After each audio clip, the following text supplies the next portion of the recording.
네, 오늘 일권사회 이름으로 함께 모여 헌신 예배로 드리게 되는데요. 오늘 헌신을 다짐하시는 우리 일권사회 권사님들, 그리고 이 자리에 함께 예배 참석하신 모든 성도님들, 좌우에 계신 형제 자매 분들 바라보시면서 이렇게 한번 인사하시면 좋겠습니다. 당신의 섬김이 천국에서 해같이 빛날 것입니다.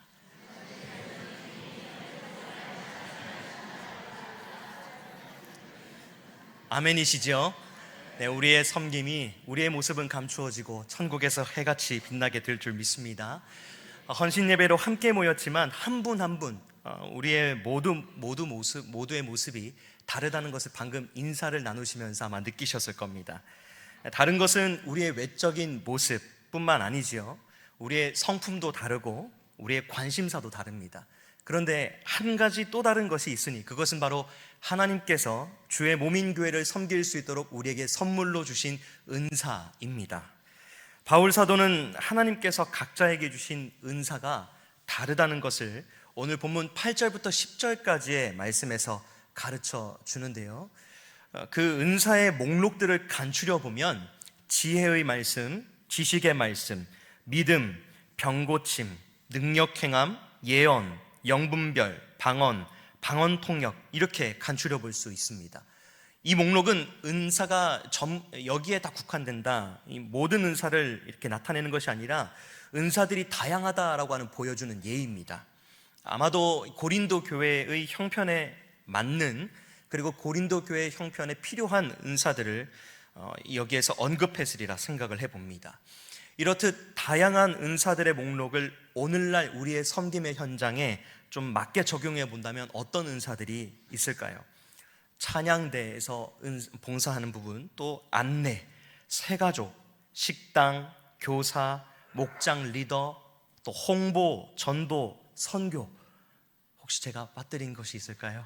네, 혹여 있다 하더라도 서운해 마시고 전부 다 제가 말할 수 없으니 이렇게만 좀 말씀을 드리겠습니다. 방금 말씀드린 것, 이해하기 쉽게 섬김의 현장과 직분에 맞추어서 제가 설명을 드렸지만 모든 섬김의 자리는 은사를 주셔야만 감당할 수 있습니다. 저는 손재주가 없습니다. 그래서 별명 아닌 별명이 마이너스의 손입니다. 어떤 일이든 하는 일마다 성공하는 사람을 가리켜서 미다스의 손 혹은 마이다스의 손이라고 얘기를 하죠. 그런데 저는 어떤 것이든 손에 닿으면 망가지고 부서지고 잘 되지 않아서 마이너스의 손이라는 별명을 가지고 있습니다. 한 번은 여름 성경학교 때 물안경 끈이 빠져서 끼워달라고 찾아온 부서 아이가 있었습니다. 물안경 끈을 제가 어떻게 했을까요? 그러니까 그런 의도는 아니었습니다. 끼워주려고 노력했으나 끼우다가 끊어져 버리고 말았습니다. 그래서 참 난감했던 적이 있는데요. 손재주가 없다 보니까 그림도 잘 못 그리고 만들기도 잘 하지 못합니다. 그래서 이 만들기와 꾸미기 등 손으로 하는 일에 손재주와 은사를 가지신 분들을 보노라면 너무나도 부럽고 대단하시다라고 하는 생각을 가지게 됩니다. 오늘 헌신을 다짐하시는 일권사회 권사님들과 여기에 모두 참석하신 성도님들께서도 이 부분에 상당 부분 공감하시리라 생각합니다. 어떻게 우리가 모든 일을 다 잘하고 모든 것을 다 잘 감당할 수 있겠습니까? 하나님께서 우리에게 허락하신 직분이 다르고 섬김의 자리가 다 다르고 그 직분과 그 섬김을 감당할 수 있도록 선물로 주신 은사 또한 다 다르지요. 그렇다면 이와 같이 우리에게 주신 각기 다른 은사를 어떻게 사용하면 좋을까요? 오늘 설교의 제목처럼 오늘 본문 말씀을 통해 하나님께서 우리에게 선물로 주신 은사 사용법에 대해 함께 은혜를 살펴보면서 은혜 나누기를 소원합니다. 교훈을 받고 나누기에 앞서서 조심스러운 마음에 먼저 말씀을 드리는 것은 오늘 본문에서 발견하고자 하는 교훈은 지금 못하고 계시기 때문에, 섬김의 부족함이 있기 때문에 말씀을 드리는 것이 아니라는 사실입니다. 이미 지금도 잘 그렇게 섬기고 계시지만 다시 한번 마음의 새김으로 권사님들의 섬김과 또 성도님들의 섬김의 자리에 풍성함을 더하고자 나누는 내용임을 기억해 주시면 감사하겠습니다. 아울러 하나님께서 우리 각자에게 주신 은사가 다르다고 해서 우리가 섬길 수 있는 영역이 한정되어 있다라고 말씀을 드리는 것도 아닙니다. 내가 잘할 수 있는 것만 하면 되지, 그런 취지에서 말씀을 드리는 것도 아니라는 부분을 유념해 주시기를 부탁을 드립니다. 자, 그렇다면 우리에게 주신 각기 다른 은사를 어떻게 사용해야 될까요? 첫 번째로 은사는 연합을 이루는 목적으로 사용해야 합니다. 연합을 이루는 목적으로 사용해야 합니다. 하나님께서 선물로 주신 은사를 연합을 이루는 목적으로 사용해야 한다라고 하는 것을 오늘 본문 4절부터 6절까지의 말씀에서 확인할 수 있는데요. 오늘 본문 4절부터 6절까지의 말씀은 일정한 규칙을 가지고 있습니다. 앞에 화면처럼 4절부터 6절까지의 말씀의 서두에는 하나님께서 우리에게 맡기신 세 가지가 기록되어 있습니다. 차례차례 읽어보면 무엇인가요? 그 세 가지는 바로 은사, 직분, 사역입니다. 그리고 이 세 가지에는 공통점이 있으니 바로 이 모든 것이 다 여러 가지를 가지고 있다라고 하는 사실입니다. 실로 그렇지요. 주신 은사도 다르고 맡겨주신 직분도 다르고 그 직분에 감당하는 사명 또한 다 다릅니다. 그런데 한 가지 규칙이 더 있으니 이 다른 세 가지가 한 초점을 가지고 한 분만을 드러낸다라고 하는 사실입니다. 4절부터 6절 말씀의 끝부분을 한번 보실까요? 끝부분을 보시면 성령, 주, 하나님 이렇게 말합니다. 즉 성부, 성자, 성령 삼위 하나님을 의미하죠. 즉 정리해보자면 선물로 받은 은사도 다르고 맡겨주신 직분도 다르고 감당하는 사명도 다르지만 사실 그 다름을 통해 누구를 나타내야 한다라고 하는 것입니까? 바로 삼위 하나님, 한 분 하나님을 드러내야 한다라는 것입니다. 성부, 성자, 성령 삼위 하나님께서는 각 위격이 구별되어 있지만 결국 하나됨을 이루셔서 구원의 역사를 이루어 가시는 것처럼 은사를 선물로 받은 자도 맡겨주신 직분을 통해 사명을 감당할 때 연합하고 하나 되게 하기 위한 목적을 가지고 우리가 받은 은사를 사용해야 한다라고 하는 것이죠. 바울은 은사를 연합을 이루는 목적으로 사용해야 하는 당위성을 오늘 본문의 바로 뒷단락인 12절 이하의 말씀에서 가르쳐주고 있습니다. 비유적 가르침을 통해 우리에게 알려주는데요. 12절 이하의 말씀을 보시게 되면 바울은 교회를 우리 사람의 몸에 비유하며 몸의 각 기관의 생김새가 다 다르고 역할도 다르지만 각 기관은 독립하여 존재할 수 없다라는 것을 가르치고 있습니다. 그리고 또한 그 모든 기관은 각자의 우월함을 논할 수 없다라는 것 또한 얘기하고 있고요. 교회에 속한 각 지체들도 이렇게 우리 각자의 우월함을 드러내거나 독립하여 존재할 수 있는 존재가 아니다. 그래서 은사를 따라서 우리의 우월한 정도가 정해지고 내가 받은 은사가 더 크고 더 뛰어나고 이렇게 서로 주장할 수 없고 오히려 오직 서로를 돌보는 일에 우리가 받은 은사를 한 몸을 이루는 데 쓰임받아야 함을 가르쳐주고 있습니다. 바울이 이렇듯 은사 사용에 있어서 교회를 몸에 비유하여 적극적으로 강하게 가르쳐야 했던 이유가 있는데요.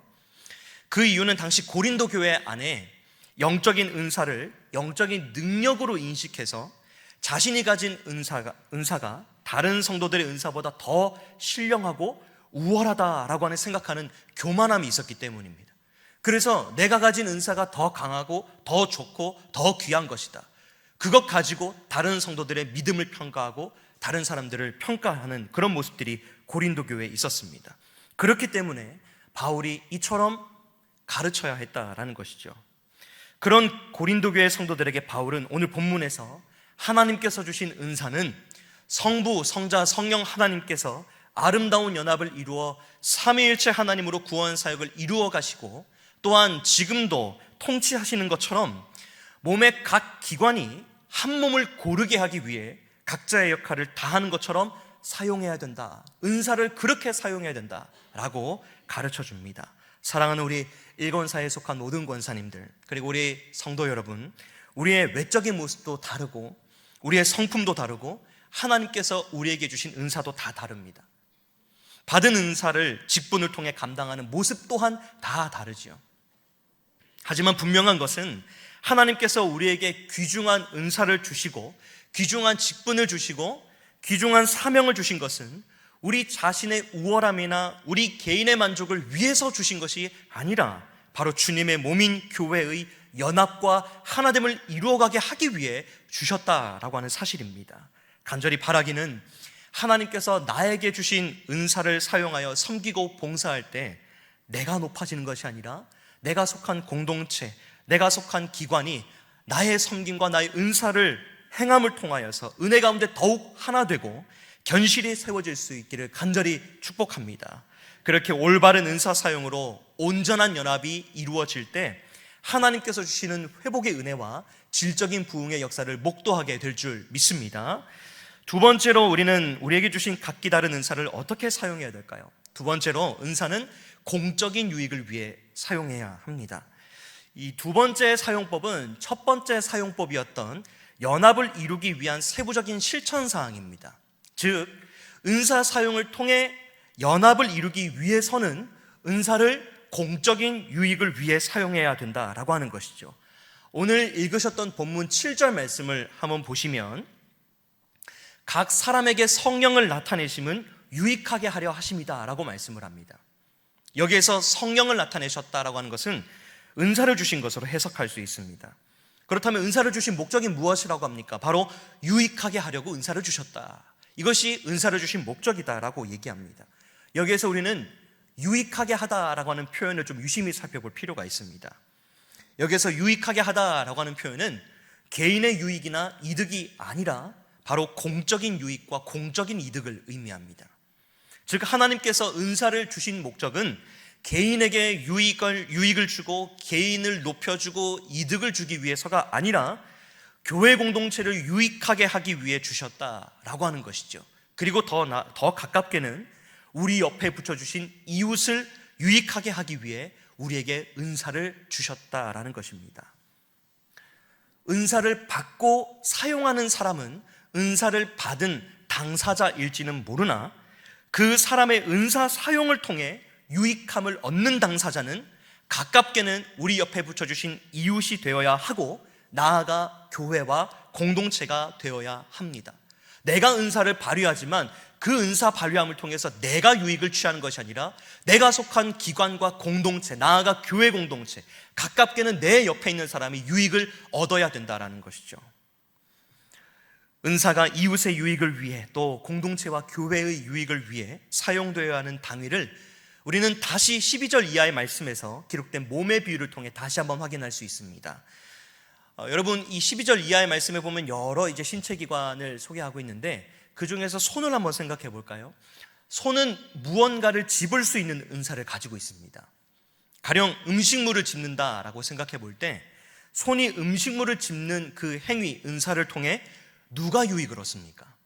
어느 기관이 유익을 얻습니까? 그 음식물을 집는 손 그 자체가 얻습니까? 아니지요. 그 음식물을 먹는 입이 유익을 얻을까요? 물론 입도 즐겁겠지만 본질적으로는 아니죠. 혹은 그 음식이 들어가는 위장일까요? 아닙니다. 음식을 통해 그 손이 음식물을 집는 그 은사 발휘함을 통해 유익을 얻는 기관은 바로 손도 입도 위장도 아니라 튼튼해지는 몸 그 자체입니다. 다른 신체기관은 어떻습니까? 어떤 신체기관이든지 그 기관이 할 수 있는 일을 통해서 유익을 얻는 것은 그 일을 수행하는 기관이 아니라 다른 신체기관이거나 혹은 몸 그 자체입니다. 정말 우리의 은사가 이웃의 유익을 위해 사용되어야 하는지 우리 고린도전서 12장 25절 말씀을 같이 한번 읽어보겠습니다. 시작. 몸 가운데서 분쟁이 없고 오직 여러 지체가 서로 같이 돌보게 하셨느니라. 아멘. 오직 여러 지체가 서로 같이 돌보게 하셨다라고 말합니다. 여기에서 나 자신을 가리키는 인칭 표현은 없습니다. 또한 일방적이어도 안 된다고 합니다. 오직 서로 같이 여러 지체가, 즉 모두가 소외됨 없이 서로 함께 돌보고 살펴서 서로가 유익을 끼치게 하기 위해 은사를 주셨다라고 하는 것입니다. 또한 고린도전서 14장 12절에서도 바울은 공적인 유익을 위해 은사가 사용되어야 한다라고 하는 것을 가르쳐 주는데요. 우리 14장 12절 말씀도 같이 한번 읽어보겠습니다. 시작. 그러므로 너희도 영적인 것을 사모하는 자인즉 교회의 덕을 세우기 위하여 그것이 풍성하기를 구하라. 아멘. 사랑하는 여러분, 하나님께서 저와 여러분에게 은사를 선물로 주신 것은 우리 옆에 있는 이웃을 유익하게 하기 위해, 나아가 교회 공동체를 유익하게 세우기 위해 주신 줄 믿습니다. 바울 사도는 고린도전서 10장 24절에서 이렇게 말씀합니다. 누구든지 자기의 유익을 구하지 말고 남의 유익을 구하라. 또 10장 33절에서도 같은 맥락의 교훈을 기록하고 있는데요. 33절 말씀 제가 읽겠습니다. 나와 같이 모든 일에 모든 사람을 기쁘게 하여 자신의 유익을 구하지 아니하고 많은 사람의 유익을 구하여 그들로 구원을 받게 하라. 여러분, 여기 방금 읽은 10장 24절 34절에서 동일하게 말하는 교훈이 무엇입니까? 나 자신을 유익하게 하지 말라라는 겁니다. 나의 유익을 구하지 말고 도리어 내 옆에 있는 이웃의 유익을 구하라 라고 당부하고 있습니다. 그러므로 은사를 우리의 능력인 것처럼, 우리의 자랑거리인 것처럼 여기지 않고 나 자신을 드러내기 위한 목적이 아닌 하나님께서 은사를 주신 목적대로 내게 주신 은사가 필요한 사람과 공동체에 주님의 마음을 가지고 선용함으로 귀중한 일꾼으로 쓰임받는 저와 여러분, 특별히 오늘 헌신을 다짐하시는 일권사의 모든 권사님들 되실 수 있기를 간절히 바랍니다. 그런데요, 공동체의 연합을 이루기 위한 목적으로, 그리고 이웃의 유익과 공동체의 유익을 위해 은사를 사용하는 것이 결코 쉽지 않습니다. 때때로 시기와 질투, 미움의 감정들이 가로막을 때가 있고요, 나를 위해 사용하고자, 나를 드러내는 일에 사용하고자 하는 욕심이 물밀듯 밀려오는 것이 사실입니다. 그렇다면 연합을 이루기 위한 목적으로, 또 공동체의 공적인 유익을 위해 은사를 사용하기 위해서는 어떤 마음과 어떤 기준이 필요할까요?